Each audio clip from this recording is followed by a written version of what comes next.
রাশিয়ার প্রেসিডেন্ট পুতিনকে যে আপনি যুদ্ধ বন্ধ করুন, যুদ্ধ কোনো সমস্যার সমাধান হতে পারে না। আন্তর্জাতিক প্রেক্ষাপটে দাঁড়িয়ে এবং রাজ্যের প্রেক্ষাপটে বা দেশের প্রেক্ষাপটে আমরা এটুকু বলতে পারি, রাহুল গান্ধী ছুটছেন, মানুষের কাছে যাচ্ছেন, মানুষের আশীর্বাদ পাচ্ছেন, অর্থাৎ রাহুল গান্ধী তার কাজ করে যাচ্ছেন। কিন্তু আমাদের দেশের বামপন্থীরা, আমাদের দেশের কমিউনিস্ট আন্দোলন এতটাই থেমে গেল কেন? এটাই আমাদেরকে ভাবাচ্ছে। এই বিশ্বের প্রায় অধিকাংশ দেশের নির্বাচন হবে আগামী 1 বছরের মধ্যে, অর্থাৎ 2024-এ ভারতবর্ষ থেকে যে সাধারণ নির্বাচনের মাধ্যমে সাধারণ জনতার যে আমরা জনাদেশ দেখেছি, ব্রিটেনে দেখেছি, ফ্রান্সে দেখলাম কয়েকদিন আগে, এই রকম জনাদেশ সমগ্র বিশ্ব জুড়ে দেখা দেবে। অর্থাৎ বিশ্বের প্রায় অর্ধেক মানুষ তাদের পছন্দের সরকারকে বেছে নেবে। কোন দিকে যেতে পারে সেই সরকার? কেন হারিয়ে যেতে যেতে, কেন প্রায় পৃথিবী থেকে নিশ্চিহ্ন হতে হতে বামেরা ঘুরে দাঁড়ালো? এটা ভাবার বিষয় আছে। আজকের আলোচনার বিষয় এটাই যে ফ্রান্সে এবং ব্রিটেনে যদি বামেরা অর্থাৎ লাল ঝড় যদি এগিয়ে থাকে, তাহলে পশ্চিমবাংলায় কেন লাল ঝড় উঠছে না? কেন ভারতবর্ষে লাল ঝড় উঠছে না? ফ্রান্সে লাল ঝড় ওঠার কারণ কি, বা ব্রিটেনে লাল ঝড় ওঠার কারণ কি? এই দুটো বিশ্লেষণের পাশাপাশি পশ্চিমবাংলা বা ভারতবর্ষে কেন বামপন্থীরা দুর্বল হয়ে যাচ্ছে তা নিয়ে একটু আলোচনা করে আমরা চেষ্টা করব কিছুটা আলোকপাত করার। আমার বক্তব্যগুলো আপনাদের কাছে শেয়ার করার চেষ্টা করব। আপনারা সব বক্তব্যের সঙ্গে যে একমত হবেন তার কোনো মানে হয় না। আপনারা আমাকে দাগিয়ে দেন আমি বামপন্থী নয়, আমি বামপন্থী আদর্শ বিশ্বাস করি না, আমি বামপন্থা বুঝি না। ঠিক আছে, আমি কিছুই বুঝি না, এটা সত্য কথা। কিন্তু একটা কথা আপনাদের বলি, আমরা যেটা সত্য, যেটা বাস্তব, যেটা মানুষের কাছ থেকে যে তথ্যগুলো পাই সেটাই আপনাদের কাছে শেয়ার করি। আমার বামপন্থী বন্ধুরা রেগে যেতে পারেন, কিন্তু আত্মসমালোচনা করুন না, অসুবিধে কি আছে? একবার আয়নার সামনে দাঁড়িয়ে এই রাজ্যের বামপন্থীরা যদি ভাবেন যে 34 বছর ধরে এই রাজ্যের সাধারণ মানুষ একছত্র আধিপত্য দিয়েছিল বামেদেরকে, তার বিনিময়ে বামেরাই এই রাজ্যের সাধারণ মানুষকে কি দিয়েছে, কোথায় কোথায় ঘাটতি আছে, এইটুকু যদি ভাবেন তাহলে আমার মনে হয় আপনাদের উপকার হবে। আমার কোনো উপকার হবে না। আমি যেটুকু বলছি সেটুকু মানুষের স্বার্থে বলছি, মানুষের কাছে পাওয়া তথ্য থেকে আপনাদেরকে শেয়ার করছি। ভালো লাগলে লাইক করবেন, শেয়ার করবেন, সাবস্ক্রাইব হয়ে আমাদের পাশে দাঁড়াবেন, কারণ বেশি বেশি সাবস্ক্রাইব হলে আমরা উৎসাহ বোধ করব এবং আপনাদের কথাকে আমরা বেশি করে প্রচার করার চেষ্টা করব। যাই হোক, আমরা দেখলাম যে ব্রিটেনে লেবার পার্টি 14 বছর পর ক্ষমতায় এলো, 400 পার করে, 1-2 নয়, 400 পার, 417টি আসন পেয়ে ক্ষমতা এসেছে। ভারতবর্ষে যারা 400 পারের নাড়া দিয়েছিল তারা ছিল উগ্র জাতীয়তাবাদের একটা দল। উগ্র জাতীয়তাবাদী দলের পক্ষ থেকে নাড়া দেওয়া হয়েছিল, অর্থাৎ একটা স্লোগান তোলা হয়েছিল আব কি বার 400 পার। কিন্তু লেবার পার্টি কতটা বামপন্থী কতটা অবামপন্থী সেটা নিয়ে একটা বিতর্ক থাকতেই পারে। তবে এটা ঠিকই যে ব্রিটেনের লেবার পার্টি অন্তত সাধারণ মানুষের সমস্যাগুলোর, শিক্ষাক্ষেত্রে, স্বাস্থ্যক্ষেত্রে, সামাজিক বিভিন্ন ক্ষেত্রে সেই সমস্যাগুলোর কথা তারা তুলে ধরেন। এবং শুধু তাই নয়, তারা এটাও করেন যে মানবাধিকার রক্ষার ক্ষেত্রে তাদের একটা গুরুত্বপূর্ণ ভূমিকা রয়েছে। কিন্তু আমেরিকা বা ব্রিটেনের যে আমেরিকার যেমন একটা সিস্টেম আছে, যেই সরকার শাসক দলে আসুক তাদের সিস্টেমে তারা চলে, তারা তাদের স্বার্থের বাইরে চলে না। ব্রিটেনেও তাই। ব্রিটেনের যে দলই ক্ষমতায় আসুক না কেন, তারা তাদের দেশের স্বার্থকে চরিতার্থ করার চেষ্টা করে। যেমন ধরুন গাজা নিয়ে বা প্যালেস্টাইন নিয়ে ব্রিটেনের লেবার পার্টির কি ভূমিকা ছিল, লেবার পার্টি আগে কি বলতেন, ক্ষমতায় আসার পর কি বলছেন, এগুলো সবটাই আমাদের নজরে থাকবে। আমাদের যেমন নজরে থাকবে অভিবাসন ইস্যুতে, অর্থাৎ ব্রিটেনের সবচেয়ে বড় ইস্যু যেটা অভিবাসন ইস্যু। এই অভিবাসন ইস্যুটা কোন দিকে নিতে পারে? যেমন ধরুন ঋষি সুনাক সরকার, অর্থাৎ এর আগের সরকার যারা ছিল, অর্থাৎ কনজারভেটিভ পার্টি, তারা কিন্তু অভিবাসন ইস্যুতে কট্টরপন্থা অবলম্বন করেছিলেন এবং ঋষি সুনাক একটা আইন তৈরি করেছিলেন, যে আইনে বলা হয়েছিল যে অভিবাসন যদি কেউ বেআইনিভাবে, অবৈধভাবে অনুপ্রবেশ করে ব্রিটেনে, তাহলে তাকে রোয়ান্ডায় পাঠিয়ে দেওয়া হবে। অর্থাৎ আফ্রিকার একটা দেশ আছে, সেই আফ্রিকার দেশ রোয়ান্ডায় তাদেরকে নির্বাসন দেওয়া হবে। এরকম একটা কড়া পদক্ষেপ, কড়া আইন করেছিল ঋষি সুনাক।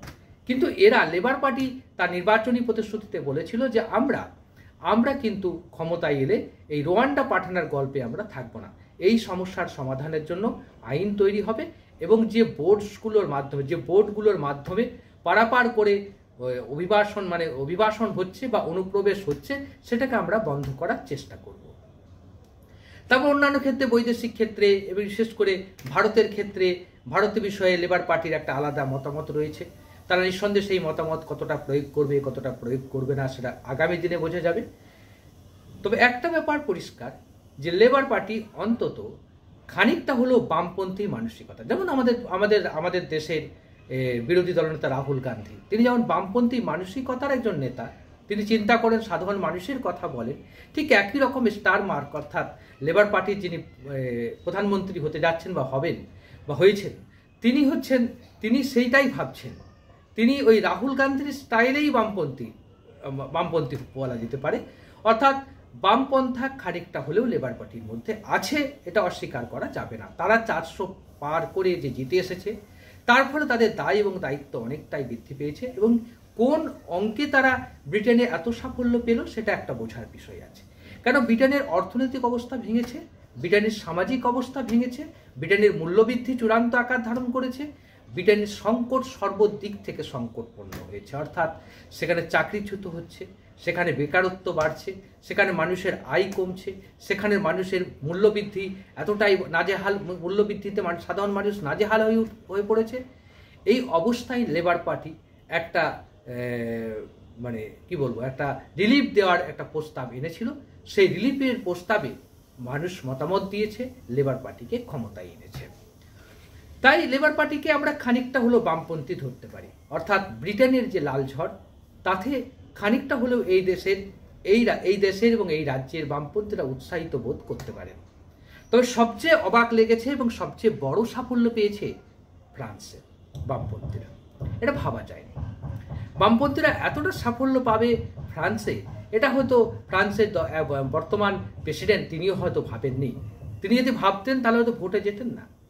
কারণ একটা সময় মনে হয়েছিল যে ফ্রান্সে ক্ষমতার কাছাকাছি পৌঁছে যাচ্ছে, অর্থাৎ একবারে ক্ষমতার কাছাকাছি পৌঁছে যাবে বামপন্থীরা মাত্র সময় পেয়েছিলেন মাত্র 4 দিন। 4 দিনের মধ্যে একটা জোট করেছিলেন, সেই জোটের ফলে বাম জোটের ফলে তারা সাফল্য এসেছে। অর্থাৎ ফ্রান্সের মধ্যে যতগুলো বামপন্থী ছোট ছোট দলগুলো ছিল সব দলগুলোকে নিয়ে একটা ঐক্যবদ্ধ প্ল্যাটফর্ম গঠন করেছিল এই নিউ অ্যালায়েন্স। এই নিউ অ্যালায়েন্স যেটা গঠন করেছিলেন, এই নিউ অ্যালায়েন্স কিন্তু 182টা আসন পেয়ে সবাইকে চমকে দিয়েছে। অর্থাৎ বামপন্থীরা ফ্রান্সে যথেষ্ট পরিমাণে তাদের দাপট দেখাতে পারছে এবং দেখাবে। এর ফলে আজ যাই হোক সরকারটা একটা ফ্রান্সের সরকার যেটা ফ্যাসিবাদের দিকে যাচ্ছিল, যে সরকারটা ফ্যাসিবাদের দিকে যাচ্ছিল, যে সরকারটা গণতন্ত্র হরণ করার দিকে যাচ্ছিল, সেই সরকারটা অন্তত থেমে গেল। ঠিক যেমন আমাদের ভারতবর্ষে হলো, ঠিক সে একই কায়দায় ফ্রান্সেরও ভোট হলো। তাহলে বিশ্বের প্রত্যেকটা মানুষ একটা চিন্তা করছে যে না, ফ্যাসিবাদকে শেষ করতে হবে, উগ্রবাদকে শেষ করতে হবে, ক্ষমতাচ্যুত করতে হবে তাকে যারা গণতান্ত্রিক পদ্ধতিকে মানছে না, ও যারা গণতন্ত্রকে মানছে, যারা গণতন্ত্রের পথে বিকাশ করার চেষ্টা করছে, যারা মানুষের স্বার্থে কাজ করছে, তাদেরকে জয়যুক্ত করতে হবে। ফ্রান্সের এই সাফল্যের পর আমার মনে হয়েছে পশ্চিমবাংলা তথা ভারতবর্ষের যারা বামপন্থী তাদেরকে এ থেকে শিক্ষা নেওয়া উচিত। কারণ ফ্রান্স যে সাফল্য দেখিয়েছে, ফ্রান্সে এই সাফল্য বামেরা পাবে কেউ ভাবেনি, কিন্তু করে দেখিয়েছে। বিশ্বের তাবড় রাজনৈতিক বিশ্লেষকদের কাছে এখন ফ্রান্স মাথা ব্যথার কারণ হয়ে দাঁড়িয়েছে। কিভাবে একটা অ্যালায়েন্স, একটা জোট 182টা আসন পেয়ে গেল। ভারতবর্ষের রাজনীতিতে যে কাজটা রাহুল গান্ধী করে দেখিয়ে দিল, 232টা আসন ইন্ডিয়া জোট পেল, ঠিক একইভাবে ওখানেও 182টা আসন পেয়ে বাম জোট পেয়ে চমকে দিয়েছে।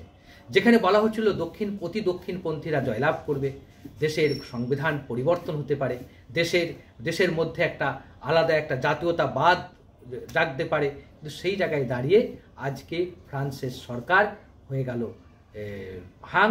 পার্লামেন্ট গঠিত হলো। এখন সবাইকে মিলেমিশে সরকার চালাতে হবে। আর এককভাবে কেউ সিদ্ধান্ত নিতে পারবে না। সেটাই হচ্ছে ওই দেশের সাধারণ মানুষের জনাদেশ। সেক্ষেত্রে আমরা বলবো যে ভারতবর্ষের কেন এটা হলো না? ভারতবর্ষ তো হতে পারত। ফ্রান্স থেকে কি, ফ্রান্সের বামেদের কাছ থেকে কি ভারতবর্ষের বামপন্থীরা শিক্ষা নেবে? ভারতবর্ষের বামপন্থীদের, বিশেষ করে পশ্চিমবাংলার বামপন্থীদের উচিত এই মুহূর্তে তারা এককভাবে সব কটা বামপন্থীকে একসঙ্গে জুড়ে দেওয়া। দরকার হলে সিপিআই এমএলএর মতো সংগঠনকেও যদি সিপিএম তার সংগঠনে তার বামফ্রন্টের শরিক করে নেয়, আমাদের মনে হয়েছে সেটা ভালো হবে। কারণ আমরা জানি বিহারে সিপিআইএমএল ভালো ফল করেছে এবং তাদের টাকা ছিল না, প্রচারের জোশ ছিল না, তারপরেও তারা যেভাবে লোকসভায় আসন পেয়েছে সেটা চমকে দিয়েছে। অর্থাৎ সাধারণ মানুষের স্বার্থে, সাধারণ মানুষের পাশে দাঁড়িয়ে যদি আন্দোলন করা যায় এবং সাধারণ মানুষের দাবিগুলোকে সামনে তুলে আনা যায়, তাহলে সাফল্য যে পাওয়া যায় সেটা ফ্রান্স দেখিয়েছে। আরেকটা বিষয় হচ্ছে বামপন্থীদের কিন্তু নেমে রাস্তায় রাজনীতি করতে হবে, রাস্তাতে থাকতে হবে। আজ জ্যোতিবাবুর জন্মদিন। জ্যোতিবাবুর জন্মদিনে একটুকু বলতে পারি, জ্যোতিবাবু কিন্তু সারা জীবন রাস্তাতে কাটিয়েছেন। আপনারা অনেকেই জানেন যে 60-এর দশকে বামেরা সেই অর্থে খুব বেশি শক্তিশালী ছিল না, জনসমর্থন ছিল, কিন্তু তাদের এমএলএ কজন ছিল সেটা দেখতে হবে। আমরা যদি 50-এর দশকে দেখি, সেই সত্ত্বেও জ্যোতিবাবু যখন বিরোধী দলের নেতা, তখনও কিন্তু সেই অর্থে বামেরা শক্তিশালী ছিল না। কিন্তু জ্যোতিবাবু প্রত্যেক দিন, প্রতিটা মুহূর্ত আন্দোলনের মধ্যে থাকতেন। জ্যোতিবাবু, প্রমোদ দাশগুপ্ত থেকে শুরু করে সরোজ মুখার্জি পর্যন্ত আমরা সবাইকে দেখেছি সারা জীবন তারা রাস্তায় থেকেছে। রাস্তায় থাকতে থাকতে থাকতে 77 সালের নির্বাচনে তারা ব্যাপকভাবে ক্ষমতায় এসেছিল। এটা মাথায় রাখতে হবে। বামপন্থীদের এখন রাস্তায় নামতে হবে। সংসদে নেই, বিধানসভায় নেই বলে হতাশ হলে চলবে না। এখন দেখা যাচ্ছে হতাশা লক্ষ্য করা যাচ্ছে বামপন্থীদের মধ্যে। এই হতাশা থেকে মুক্ত হতে হবে এবং আমরা মনে করি একটা বাম ঐক্য জোটের গঠন করতে হবে। কংগ্রেসের মুখাপেক্ষী হয়ে থাকলে হবে না। কারণ বামপন্থীদের মনে রাখতে হবে যে এখানকার যারা কংগ্রেসী, তারা অধিকাংশই কিন্তু মনে প্রাণে তৃণমূলকে বেশি ভালোবাসে বামেদের চেয়ে। এটা মাথায় রাখবেন। যখন প্রত্যেকটা কাস্তে হাতুড়ি হয়ে যাবে, তখন কিন্তু কংগ্রেসের কোনো কর্মী ভোট দেওয়ার আগে 10 বার ভাববে দেবে কিনা। তারা মনে করে যে ওই কাস্তে হাতুড়ির চেয়ে বা কাস্তে হাতুড়ি তারাচিহ্নর চেয়ে আমার ওই ফুল চিহ্নটা অনেক আমার কাছের, এটা ভাবে। কারণ মমতা বন্দ্যোপাধ্যায় কংগ্রেস ভেঙে কিন্তু তৃণমূল কংগ্রেস গঠন করেছিল। অর্থাৎ বলা হয় যে মাদার কংগ্রেস থেকে বেরিয়েই তৃণমূলের প্রতিষ্ঠা। অর্থাৎ তৃণমূল আর কংগ্রেসের মধ্যে খুব বেশি তফাৎ নেই। এই বিষয়টাকে আপনাদেরকে ভাবতে হবে বামপন্থীদের। যদি ভাবতে পারেন, তাহলে ফ্রান্সে যেমন ঘুরে দাঁড়িয়েছে বামেরা এবং একটা অপ্রত্যাশিত ফল করে সমগ্র বিশ্বকে চমকে দিয়েছে, যেমন লেবার পার্টি 417টে আসন পেয়ে ব্রিটেনবাসীকে চমকেছে, সারা বিশ্বকে চমকে দিয়েছে। যদিও লেবার পার্টি তথাকথিত বামপন্থী নয়, কিন্তু বাম মনোভাবে তারা চলেন, এটা অস্বীকার করার জায়গা নেই। সেই জন্যে লেবার পার্টির যে সাফল্য বা ফ্রান্সের নিউ অ্যালায়েন্সের যে সাফল্য, এই সাফল্য হয়ে এসেছে একটাই কারণে, তারা মানুষের মধ্যে ছিলেন, মানুষের কাছে তাদের বার্তাকে পৌঁছে দিয়েছিলেন এবং মানুষের কাছে তাদের উদ্দেশ্যকে পৌঁছে দিয়েছিল।